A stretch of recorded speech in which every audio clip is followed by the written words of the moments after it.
Hello বন্ধুরা, সকলকে good morning. সবাই কেমন আছো? আশা করি সবাই ভালো আছো। তো চলো, আজ সকাল সকাল এক কাপ চা খেয়ে নিলাম।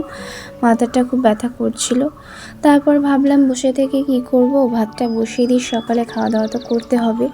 তার জন্য ভাতটা বসিয়ে দিয়ে চলে এসেছি সবজি বাগানে। তো দেখছিলাম ঘুরে ঘুরে যে কি সবজি হয়েছে। তো দেখলাম সব রকম প্রায় হয়েছে, একটু ছোট, খুব একটা বড় হয়নি। তো কটা ফুল দেখলাম।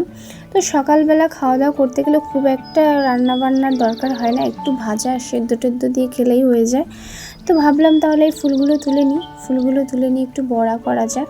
তো ফুলগুলো তুলে নিলাম। পাশেই পাট শাক ছিল, খুব টেস্টি হয় এই শাকটা। কে কে খেয়েছো অবশ্যই কিন্তু কমেন্টে জানিও। তো এই গাছটা লাগাতে হয় না, আপনা আপনি হয়। তো তুলে নিয়ে চলে এসেছি। তার ভিতর দেখো আমাদের ভাতটাও হয়ে গেছে, প্রায় কমপ্লিট।